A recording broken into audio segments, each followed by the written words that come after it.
Hey everyone, I'm so glad you're here today. I'm Andy Masich. I'm the president here at the Heinz History Center, the #1 history museum in America, according to USA Today.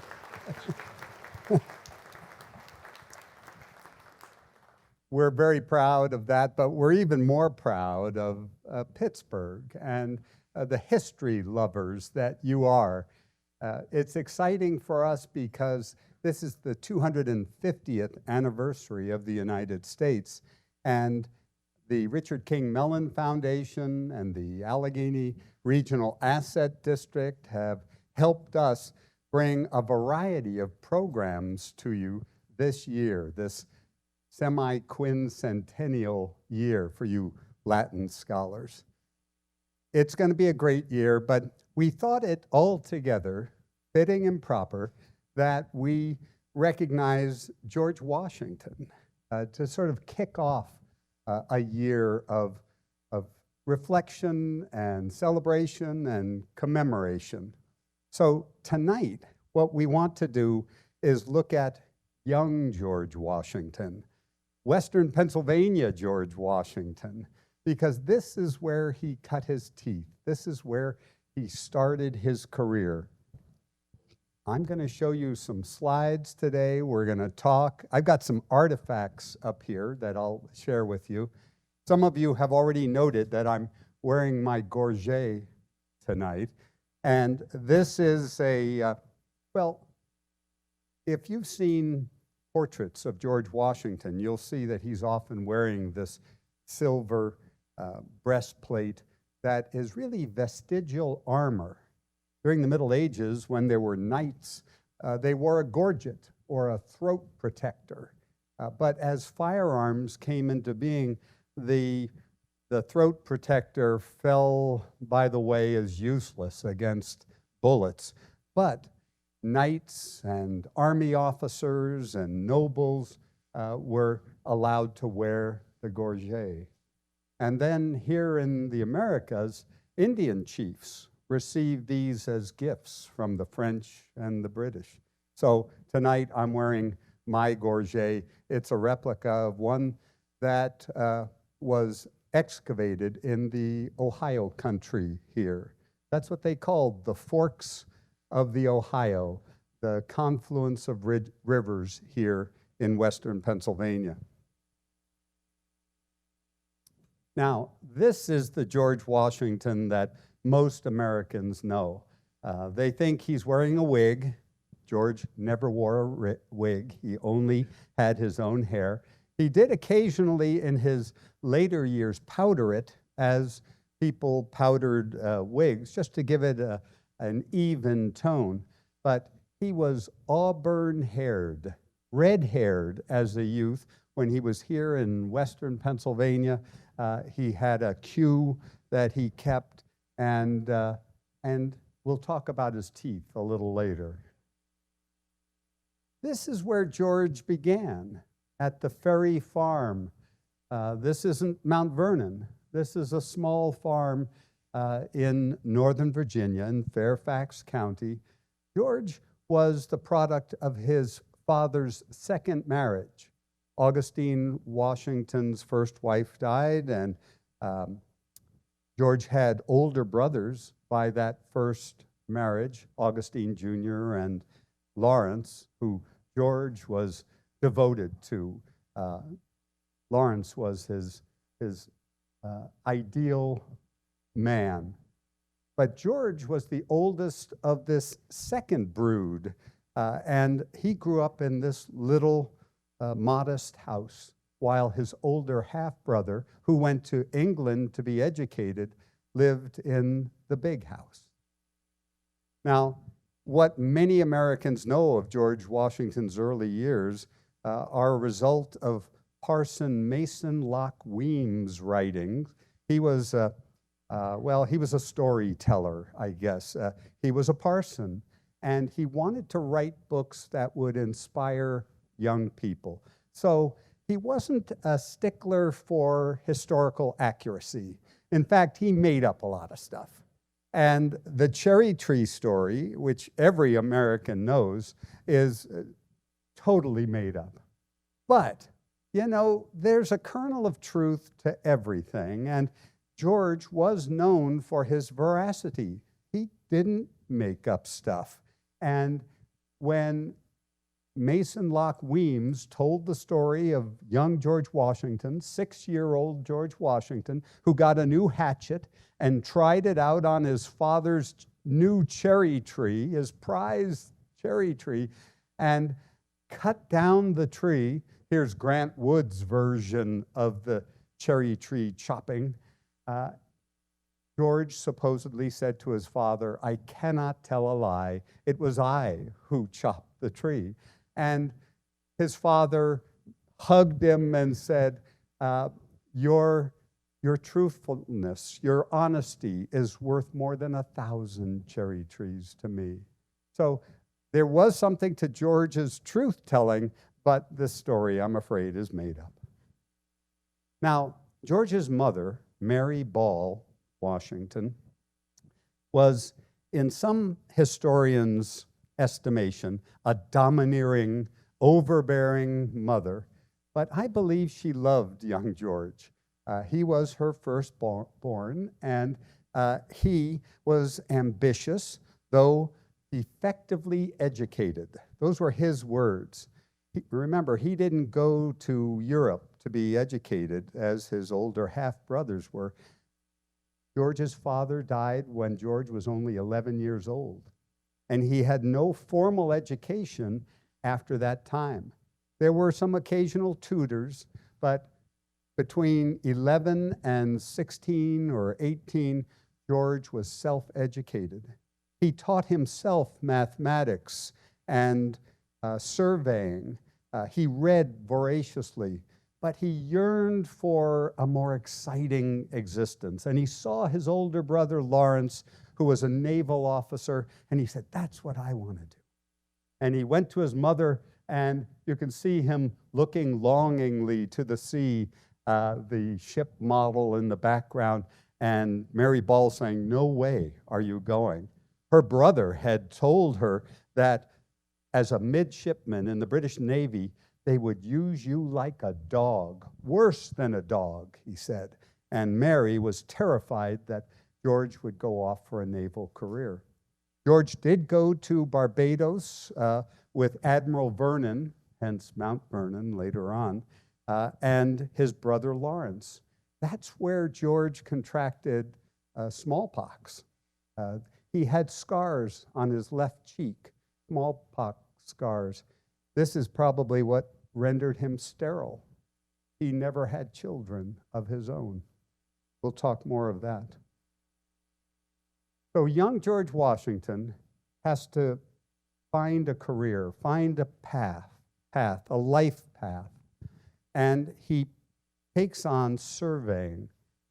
His next door neighbor, George William Fairfax, is also his patron. And the Fairfaxes of Fairfax County are some of the largest landholders in Tidewater, Virginia. And so George, at the age of 16, gets jobs surveying in the western wilds that older, more experienced men wouldn't take. They were too hard or too dangerous. So George took on these tasks, and he built a reputation as a fearless explorer.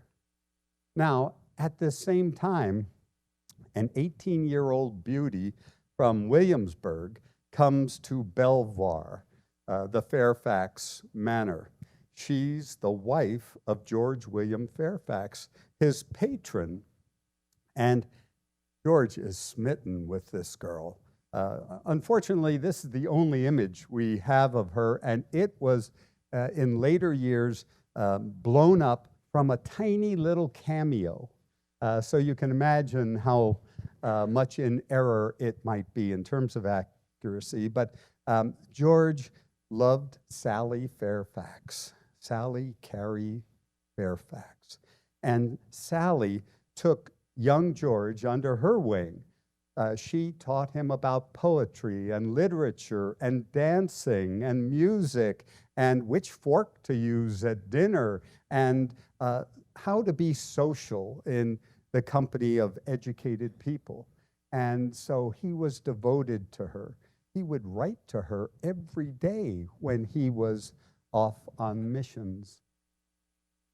So in 1753, George is 21 years old, and the governor of Virginia comes to him, Governor Robert Dinwiddie, and he says, "We've heard that the French are building forts out in the Ohio country, the western wilds. We need someone to go out there and confront them and tell them to cease and desist building any forts. And we need someone to deliver a message in person." Well, the governor couldn't find anybody to take on this suicide mission, so he turns to young George Washington. George, to his credit, says, "Well, what do I get if I go out and do this? I mean, it sounds a little risky." And the governor says, "Well, we'll give you a commission as a major in the Virginia regiment." Now, that's not a royal commission, doesn't entitle you to the king's red coat, but it is military rank in the provincial service, the Virginia regiment.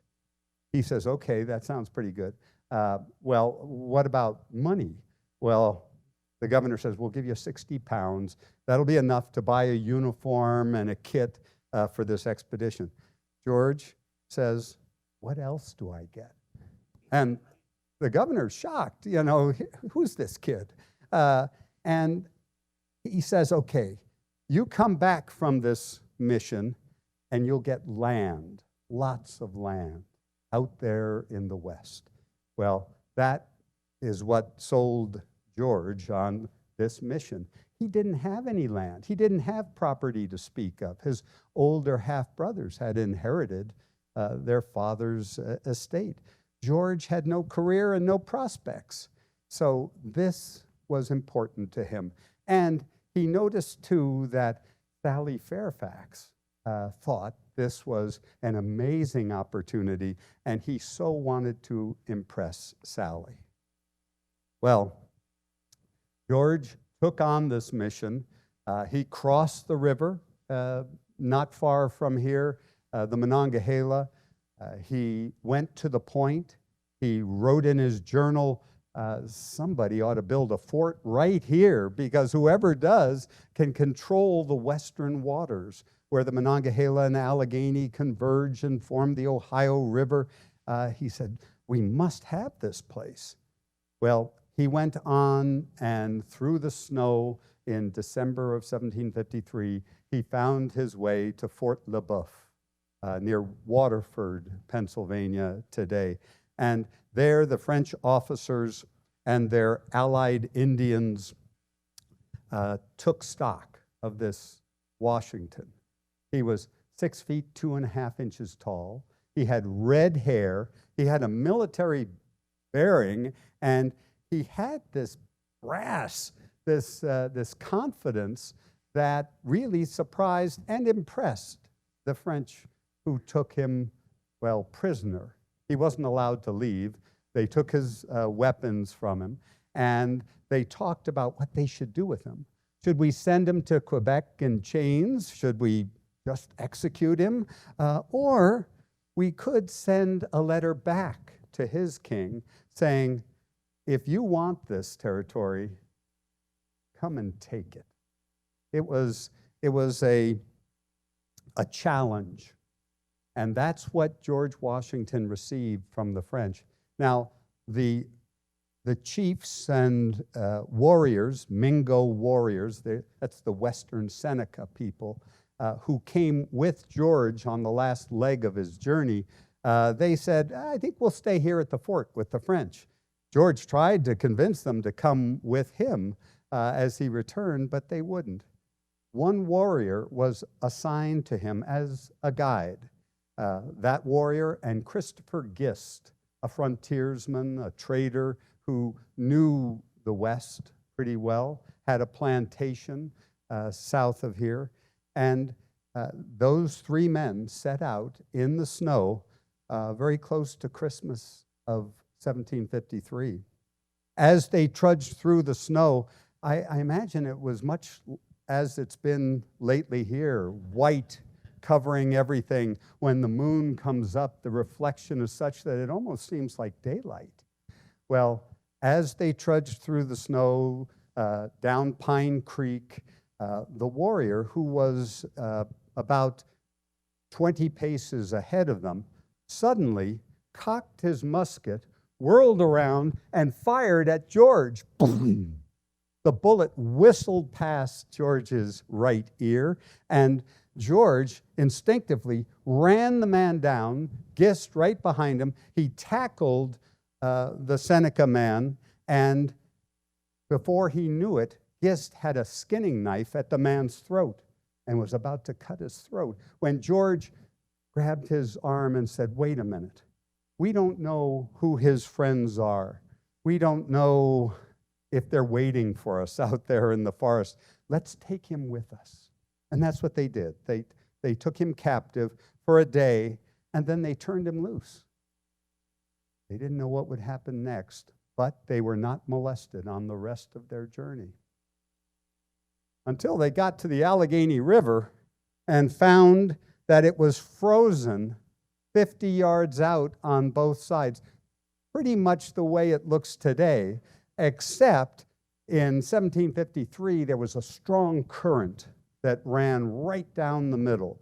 Remember, the Corps of Engineers have built dams on this river, so we have pools, and the water doesn't rush as wildly as it did 250 years ago.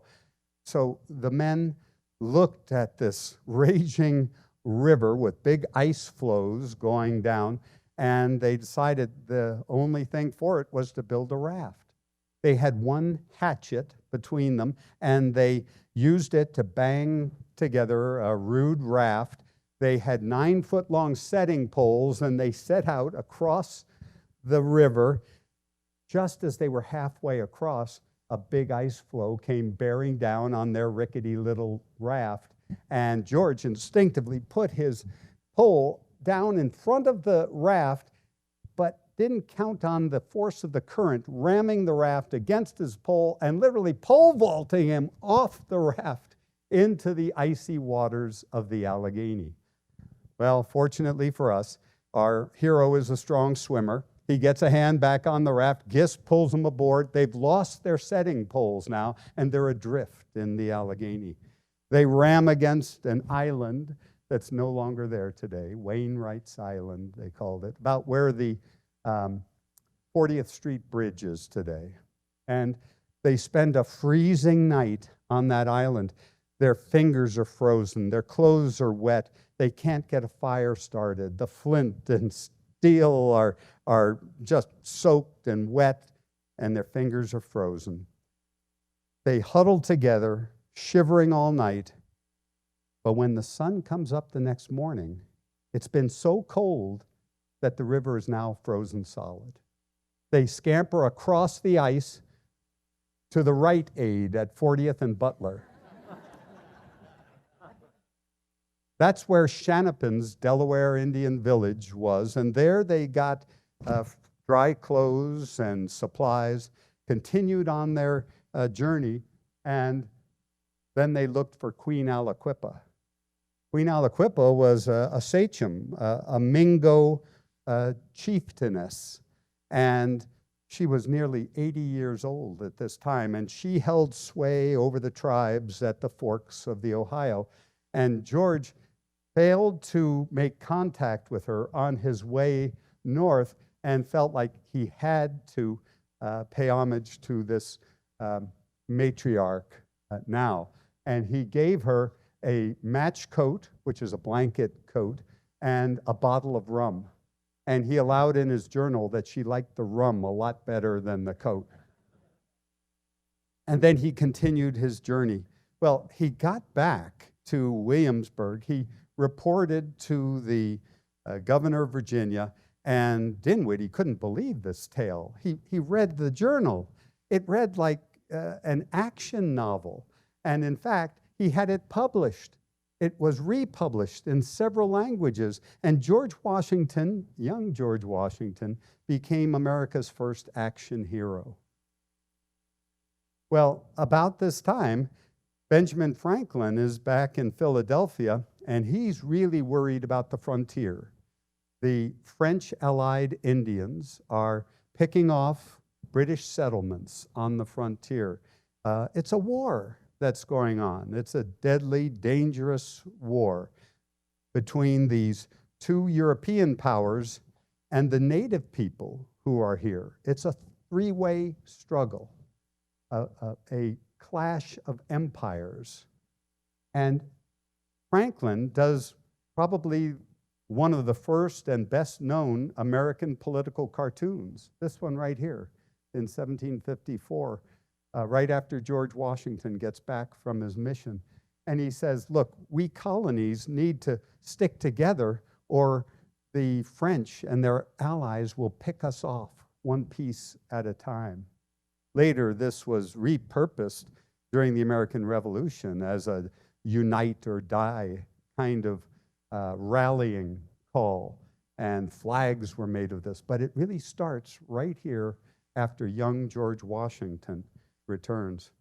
See, George is wearing a gorget like mine, or well, maybe mine's like his. And matter of fact, while we're here, I don't know if you can see it, but behind him, well, it's not very clear in this picture, but he's got a musket or a fusil, kind of like this one. This is a Brown Bess. This is the type of musket that George and his men would have had. This is the lock. This is the stock. This is the barrel. Lock, stock, and barrel. This means the whole gun. It's a muzzle loader. It takes a bayonet because once you fire it, your gun is empty. But with that bayonet, you have a thrusting weapon, like a spear. That was our artifact interlude. But we've got to keep moving. These are the men with George Washington when he came back the next year, and he stopped at a place south of Uniontown today, and there was a great meadow there. Think about this for a minute. Between here and Philadelphia was all forest. When we drive on the turnpike today, we see beautiful rolling hills and farms and open meadows. They weren't there 250 years ago. It was all forest. Pennsylvania, Penn's Woods, it was known as. So when you found a meadow, a place where you could graze your horses and beef stock, and you had a clear field of fire, well, you took advantage of that. And that's what George did as he brought his little army of 300 men to the forks of the Ohio. His mission was to build that fort here that he had dreamed of when he came here the year before. George didn't count on the French knowing exactly where he was because there had been spies and scouts, some of them natives and some of them French Marines from Quebec, and they were within a few miles of this place. George's Indian allies, Tonagrisson in particular, this is the man that the British called the Half-King. He's a Seneca chief, but he has to get approval of his orders from Onondaga, the Iroquois headquarters. Remember, the Iroquois is that confederation of 5 tribes: Seneca, Cayuga, Oneida, Onondaga, Mohawk. And these allied tribes held sway over New York and Pennsylvania. They had far-reaching power. Tonagrisson is here at the forks of the Ohio, and he's got to get permission to do things from Onondaga. But he tells George Washington, I know where the French are. We can take them unawares. And that's what they do. George marches out with his Virginia provincials. The British regulars who were with him wouldn't go with him because they believed that George's provincial commission was not a royal commission, and so George, even though he was a lieutenant colonel now, didn't outrank captains with royal commissions.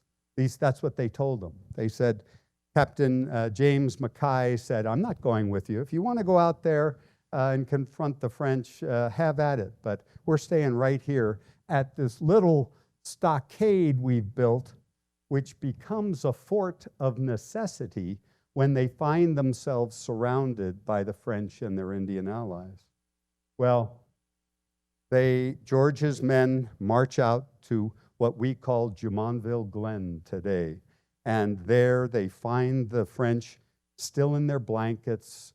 Some of them may be starting their cooking fires in the morning, been raining all night, the leaves are damp, so Washington and his men could get very close without being heard.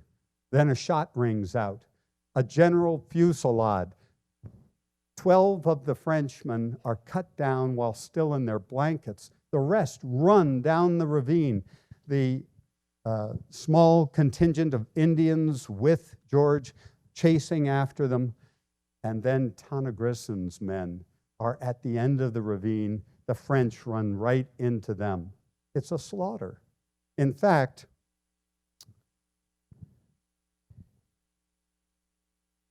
the French officer in charge, young Ensign Jumonville, he's wounded.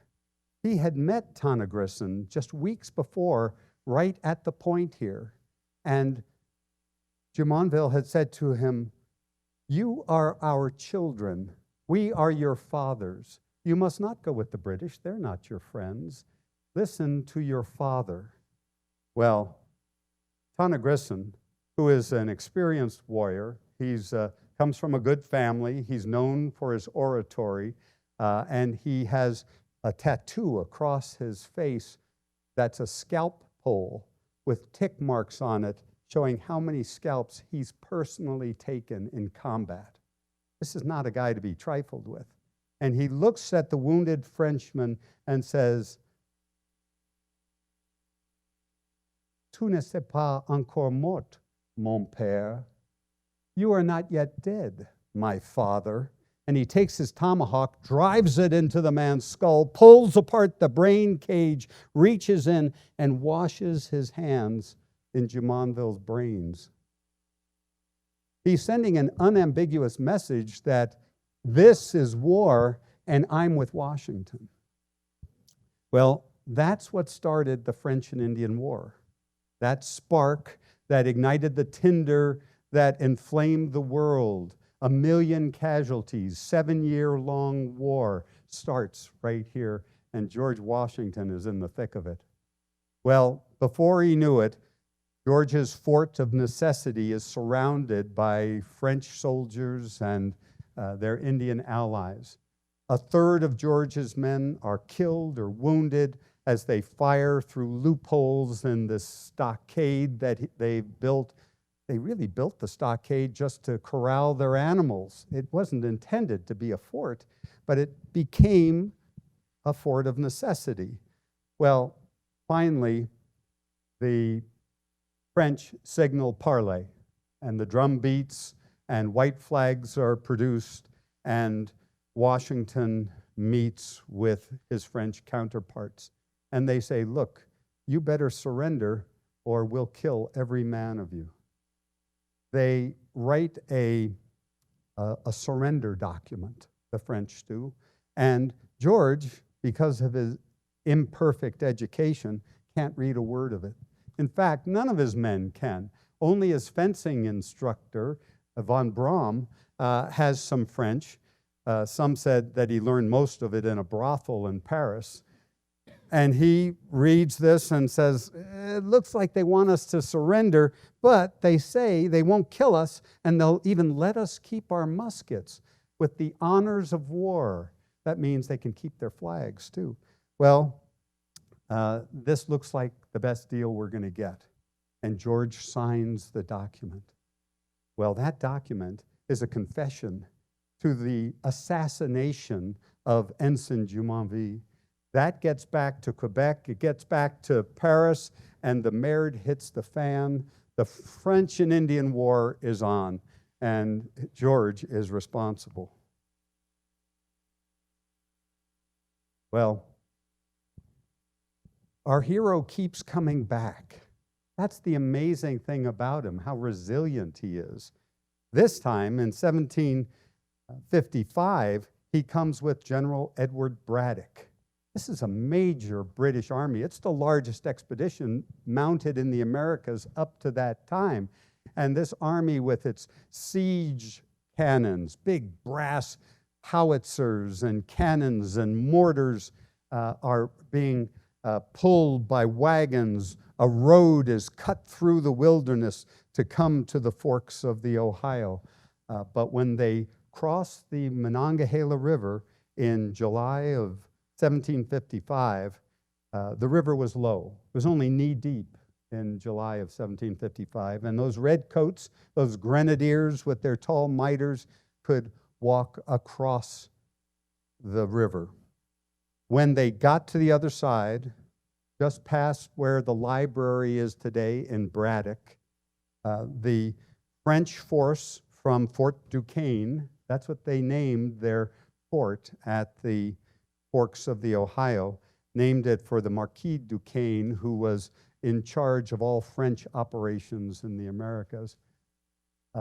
The French soldiers and their Indian allies marched out thinking, we better fire a few shots at these British soldiers, even though it's a juggernaut. There's no way we're going to stop these guys. There are 1,500 of them in the advance guard alone, and we've only got 400 men. But they exchanged some volleys, and then the warriors with them instinctively fanned out on both sides of the British column.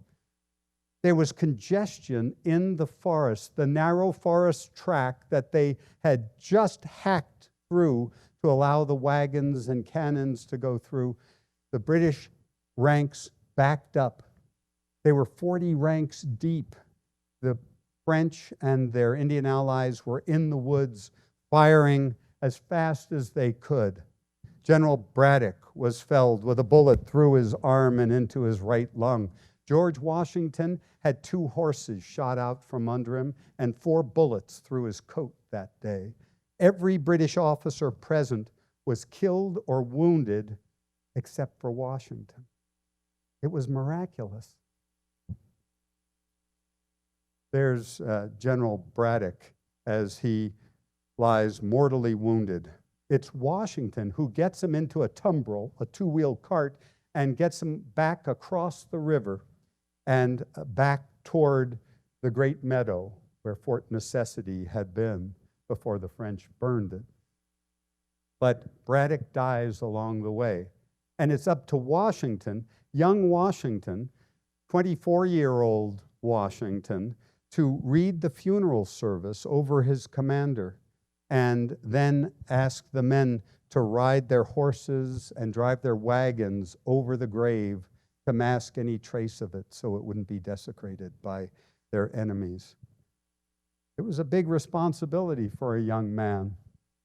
When George came back years later, he wanted to see the site of this battle. It meant so much to him. And they brought out some Indian guides, Huron and Shawnee guides, who were there that day shooting at the British. And one of the chiefs among them looked at Washington, looked him up and down, walked all the way around him, studying him. And Washington asked, why is he looking at me that way, through the interpreter? And the chief said, we saw you that day. You were riding a white horse. Washington allowed that he was riding a white horse. We fired at you 13 times, and you wouldn't fall. And I told my men, wait, stay away from him. He has strong medicine. He has power. Let's move our attention elsewhere. Washington was fascinated to hear this because he couldn't figure out how he survived that day, and he always said, the hand of providence must have guided me that day. So when George came back, he wanted to see that place. Now, this wasn't the end for George here at the Forks of the Ohio. He came back again after Braddock's defeat, worst defeat of British arms in North American history, even including the Revolution. There wasn't a battle that resulted in more casualties and a higher percentage of loss than Braddock's defeat here on the banks of the Monongahela River in July of 1755. But George comes back in 1758 with General John Forbes. George still wants a royal commission. He was promised by Braddock that he would get a royal commission if they were successful in their campaign. Braddock's dead. Now he goes with Forbes, and he's commanding a regiment of Virginia provincial troops. Well, they find a new road to the Forks of the Ohio, and Washington is asked to scout ahead before they're about 35 miles from the point near Ligonier, Loyalhanna. And it's almost dark. It's late afternoon, and George and his takes 500 men out because there are French soldiers and Indians in the forest picking off their horses and stragglers, and George goes out to find out where they are. He captures 3 of them. There's a small firefight, but on the way back, it's now dark, and another contingent of Virginia troops comes out and exchanges fire with George's men. It's a friendly fire incident. There are 15 men killed outright. There are another 25 who are wounded. It's a disaster. George thinks that his career is over. But that horror is overshadowed by the success, because George and Forbes get to the point. They find the smoldering ruins of Fort Duquesne. The French have fired the powder magazine and burned the fort, knowing that they can't resist this new British force.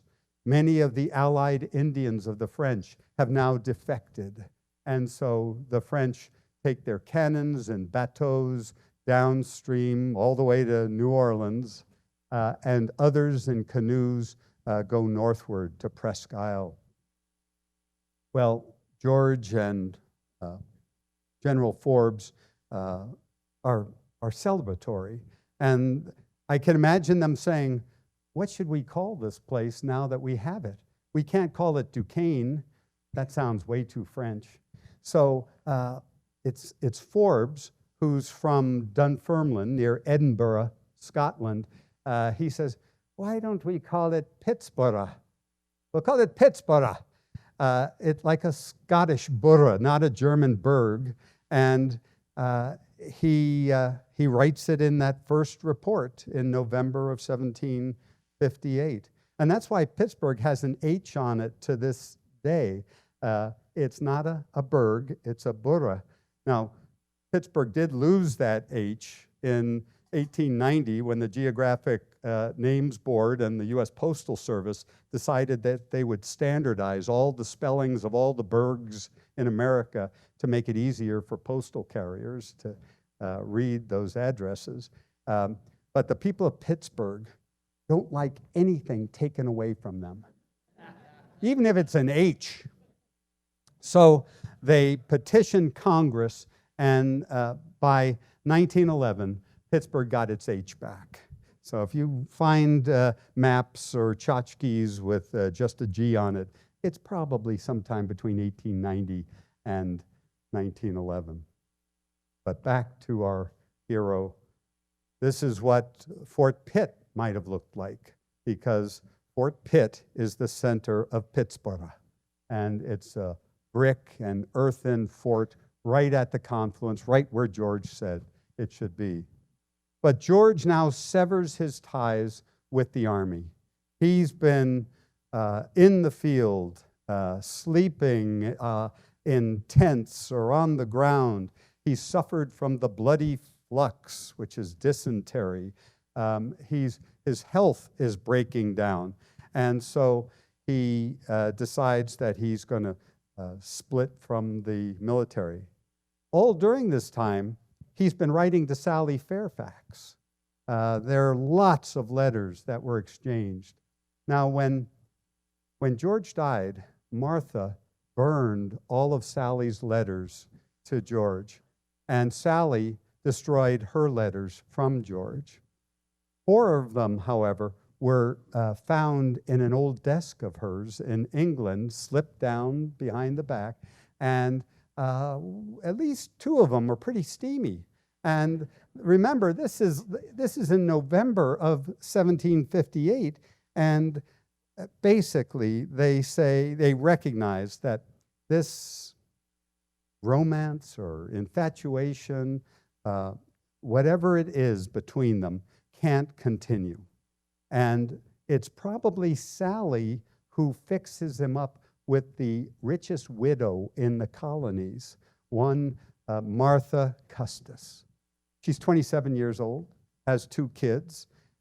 She actually had 4 children by the time she was 27, and 2 of them died very young.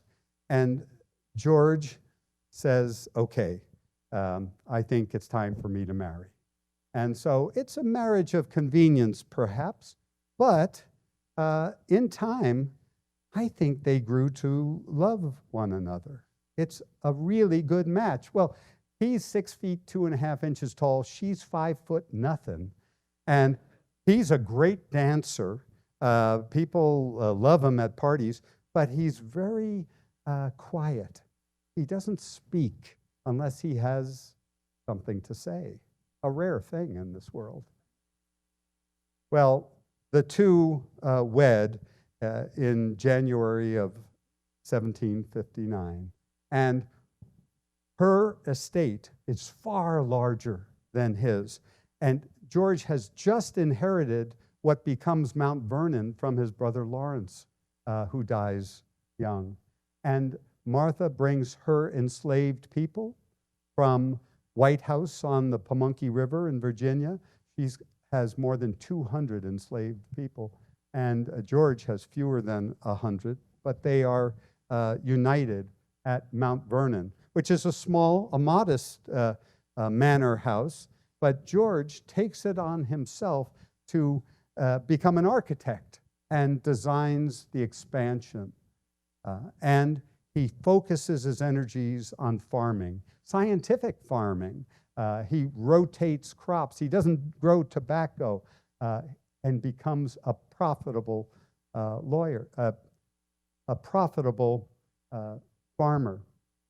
I wanted you to see, because we talk a lot about slavery in any conversation related to Washington, and I wanted you to see for 300 years before George Washington was born, a slave trade had grown up. Slavery existed on every continent of the world except Antarctica for thousands of years. Every culture was involved in slavery in some way. But for 300 years, people were taken from Africa, probably a little more than 10 million people over that 300-year period, and brought to the Americas. And most of them, you can see by these arrows, went to South America and the Caribbean and Central America. Virginia's there. And probably 400,000 of those 10 million people ended up in what became the United States. So he grew up in a world in which slavery was the norm. Let's talk about that at the end as well. What happens to George in terms of his evolution as a slave owner? Mount Vernon grows into a manor that rivals Belvoir for its beauty and elegance. But things are not calm in the north. The people of Massachusetts defy the British at Lexington and Concord in 1775. The shot heard round the world reverberates to the south, to Virginia. And the people of Massachusetts, where the fighting is, are looking for allies. They need the Virginians in this fight if America is going to have a chance. The 13 colonies are going to be able to resist the might of the British Empire. At the Battle of Bunker and Breed's Hills, the Americans are overwhelmed by the British, although the British lose 4 men to every one American who's lost there. The British can't withstand many more victories of that kind, their generals realize. George Washington comes to the Second Continental Congress in Philadelphia. He's the only one who shows up in uniform. All the other representatives who are there in Philadelphia look to George Washington. He's got all the requisites. He's got military experience. He's from Virginia. We need Virginia. And he's got a reputation for truthfulness and incorruptibility. It's John Adams who nominates him to be the commanding general of the Continental Army. And that's what he does. Days after his appointment as the general of the army, he takes command at Boston. And he gets one of his subordinates, Henry Knox, a bookseller in Boston, to go to Fort Ticonderoga, New York, grab all of the British ordnance, all the cannons that are there, put them on sleds, because it's a snowy winter, and drag them, slide them, push them, haul them to Boston. They ring the city, the Americans ring the city with this artillery, and the British have to give it up without a shot being fired. These cannons can blow their ships out of the water and reduce the city. So the British retreat and go to New York. George Washington follows them to New York. It's a disaster. George loses every confrontation with the British in New York and is forced to take to the countryside. And in late 1776, George crosses the Delaware River, ice-choked Delaware River. Remember, he's got some experience with icy rivers. And he takes the British by surprise at Trenton and then on to Princeton. I like this painting by Don Troiani because it shows the artillery going through the snow. The artillery is commanded by a 19-year-old named Alexander Hamilton. He's precocious, and he's taught himself about artillery. And George Washington becomes a father figure to him. And it's Hamilton's artillery that wins the day, mowing down Hessians the day after Christmas, 1776. And then on to Princeton. The Americans look like the battle's going to go against them. But George Washington rides out with his sword in hand in front of all the other troops, and he says, "Follow me." His officers are aghast. They can't believe he is out there in front on his white horse and with his sword out, like, we're going to do or die. And they win. Hamilton brings up his artillery. They blast the British out of their positions. It's a huge victory. It's a moral victory for the Americans who were getting pretty concerned about this fix that they had gotten themselves into with the greatest military power on earth. Well, the fighting goes on for several years, but one of the most memorable scenes is at Valley Forge, where this small army is weathering this brutal winter. And Washington is writing every day to Congress saying, look, there's nothing for it, but we must either disperse or dissolve and make way as we can in the countryside because we can't support this army here. At the same time that's going on, George's mother is writing to Congress saying, I've been abandoned by my son. Congress should send me money. George is saying, Mom, you can't do that. I'm trying to run a war here. Well, I won't go into the Battle of Saratoga in New York.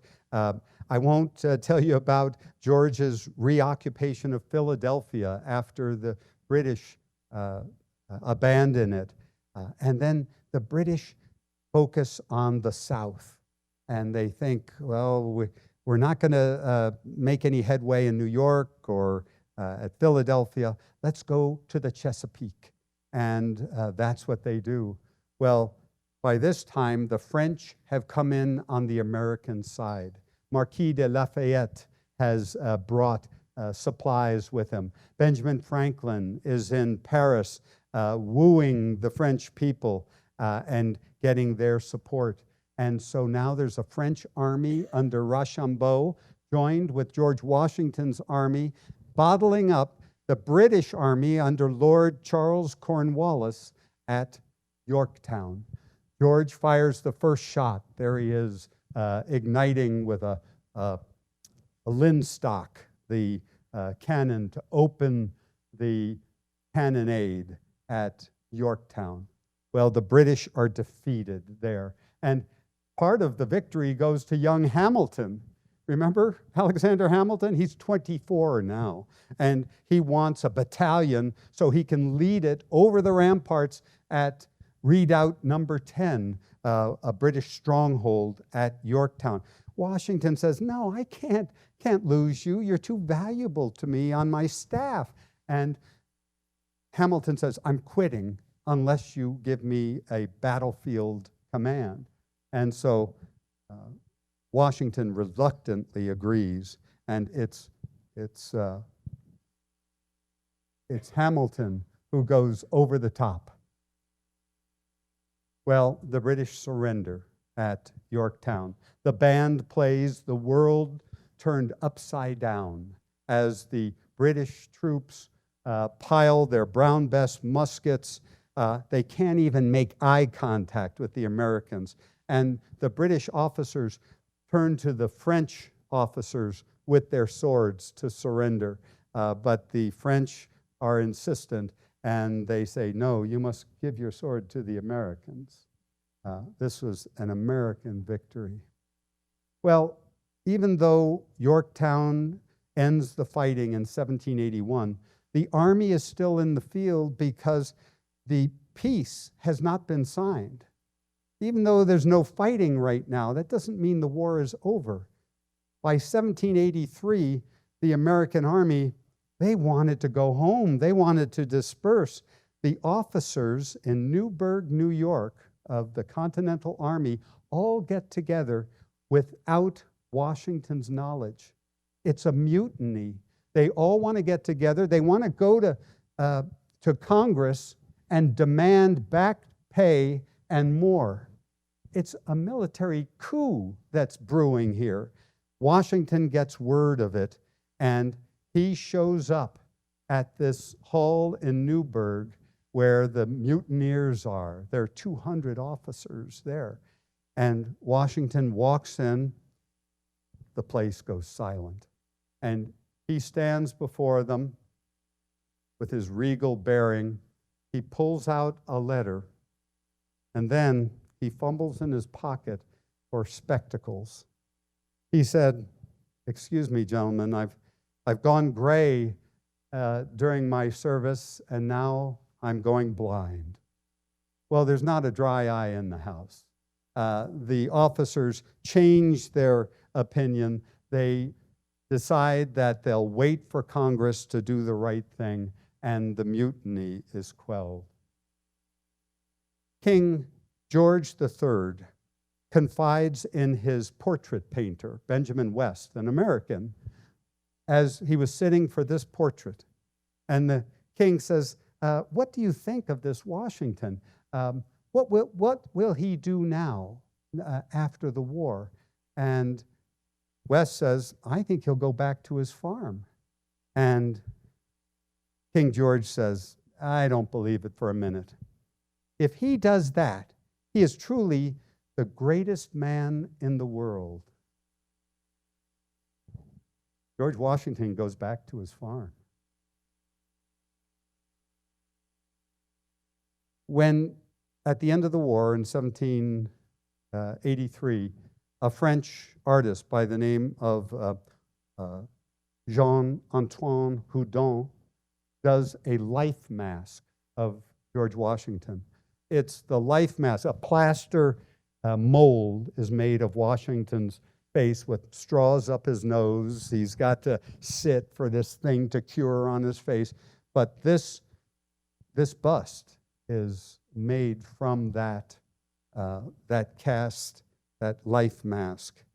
And every in the original, you can see every pockmark and dimple and wrinkle. It's an amazing thing. But the thing we haven't talked about is, what are those teeth made of? Well, everybody was told that they were made of wood. Well, it's not so. They were made of elk ivory and human teeth put into a lead matrix, pewter actually, with coil springs at the corners. You can't hardly see them here. Let's see if we've got a better image. When George sat for portraits, the portrait artists always want him to wear his teeth. Otherwise, he would look sunken. And that's what those teeth looked like. There's a story. I know I'm running out of time, but I have to tell you this. So it's at the Constitution Convention.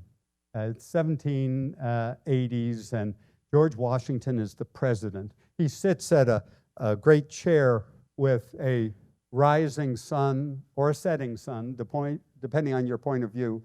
And Benjamin Franklin and Madison and others are sitting down here.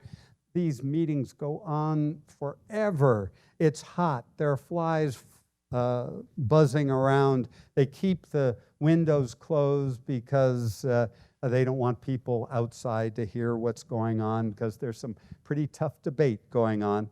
And everybody is so tired, they're nodding off during this thing. But Franklin says to the other guys, now watch Washington, watch him. And George is there sitting in his chair, and his head's gone down like this. And sometimes it goes back. His mouth pops open because his dentures are spring-loaded, and you have to bite down just to keep your mouth closed. And he had one original tooth left by the time he died.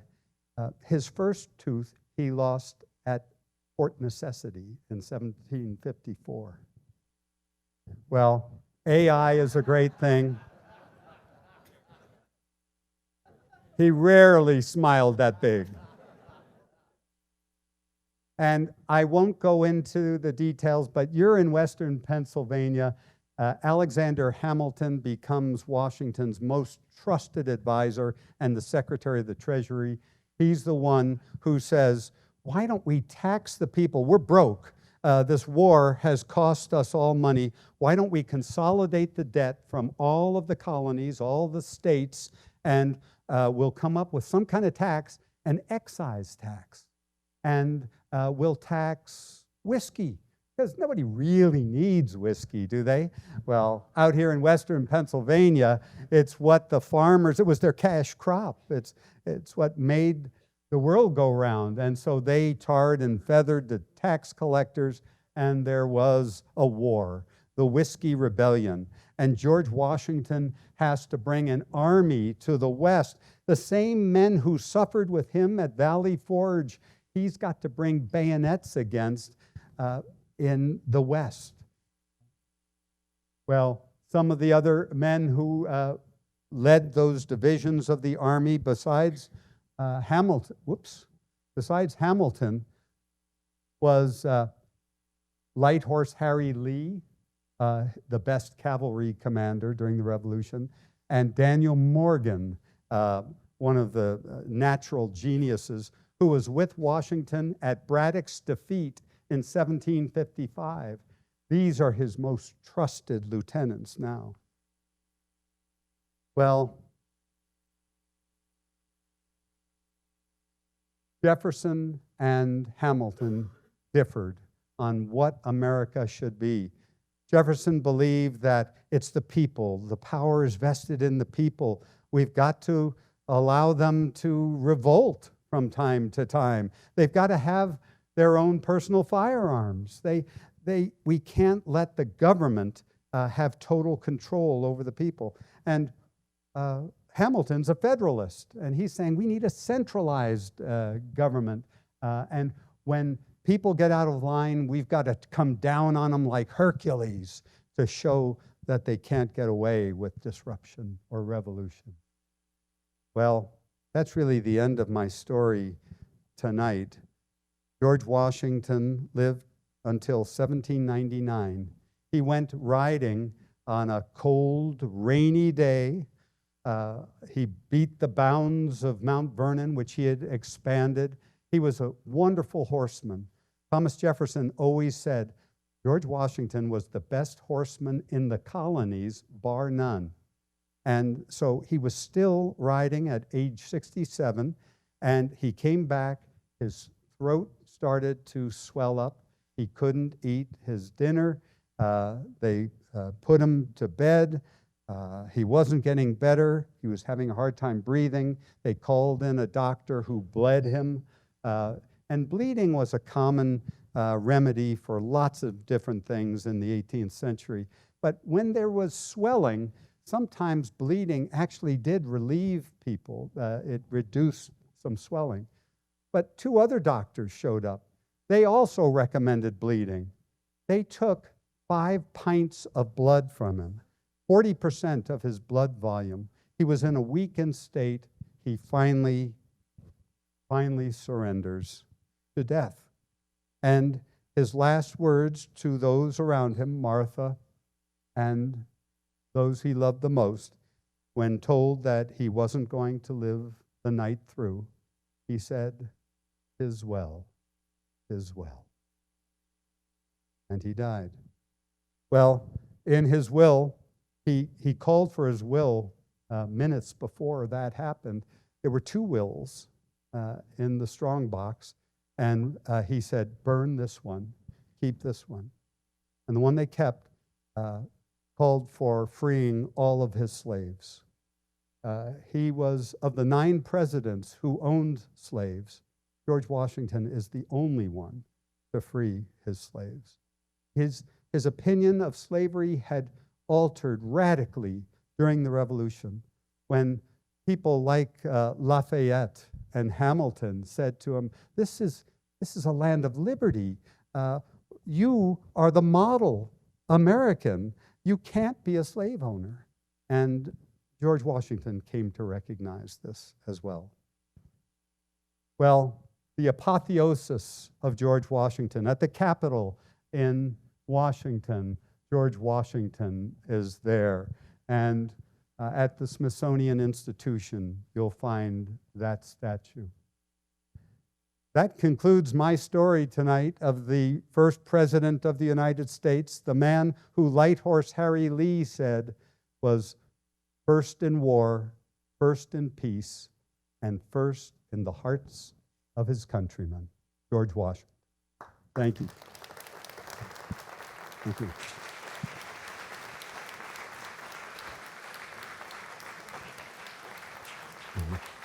Thank you.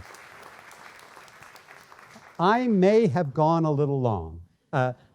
Zach, do we have time for questions, or should we ask people to just come up here and have a conversation afterwards? We have time to answer 3 questions or so. 3 questions. Let's make them good, okay? Who's got, and Zach has a microphone that he'll bring around. Here, I s- there's one right up front here. I'm coming It's hard for around. me to see. Where was that hand at? Here you go, sir. Thank you for that. That was excellent. You did a very good job. Didn't he also, in his estate, for his slaves, didn't he also leave a building or some money that some could be educated or taught reading or taught skills or crafts or something? Did I hear that right or read that right? It's a good point. There was actually a gradual emancipation program that he already had in place before he died, and any old and infirm people were kept on. They didn't have to do any work. It was like a pension, and they were given clothing and food and comfortable living quarters. But some people were emancipated right away, like Billy Lee, his valet, who had served through the war with him.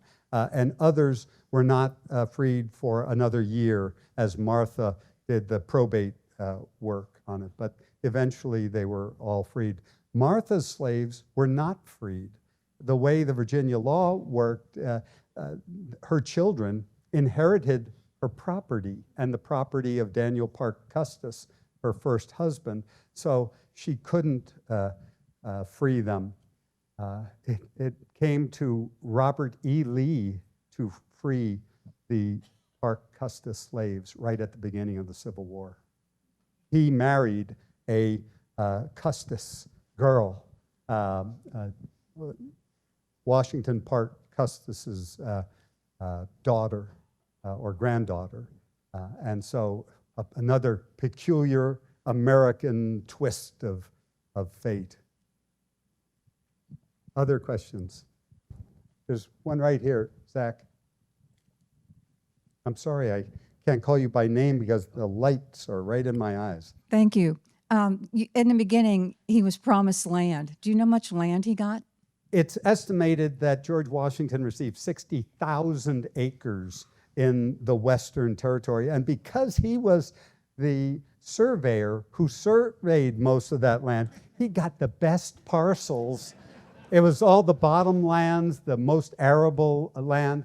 He spent a lot of time before the Revolution dealing with squatters on his land and trying to get rents paid. And he built a grist mill here so the farmers could come to him to have their wheat and corn and rye ground. So this was very important to his wealth, the land he acquired in the West. Is there one more question? Did Washington ever speak specifically about the battle at Jumonville? If did he have regrets about that, or did he feel it was a wrong move? That's a really interesting question because he wrote to his brother Jack right after the battle, so it's fresh. And this is a young guy. Remember, he's in love with his neighbor's wife. He's trying to make himself out to be a man of the world and a hero. And he said, "I assure you, I heard the bullets whistle, and there was something charming in the sound." Whoa. And he does say, "I don't know who fired the first shot, but I was in the thick of it." And he relates the story of Tanagrisson executing the French officer Jumonville. But there are other witnesses who corroborate most of these stories. It was a very unfortunate affair because George Washington had just gone to Fort Le Boeuf with a letter to the French. Well, it turns out that this ensign Jumonville was bringing a letter from the French commander, and they thought that it would be under a flag of truce, not an attack. It was really just a command of about 40 men. It wasn't a full assault, and that George Washington may have jumped the gun on this. But somehow he survives any kind of censure over starting this global conflict. Well, I think that concludes our talk tonight. Those of you who would like to come up and have a conversation about anything we've talked about tonight, I'm happy to speak with you further. Thank you very much.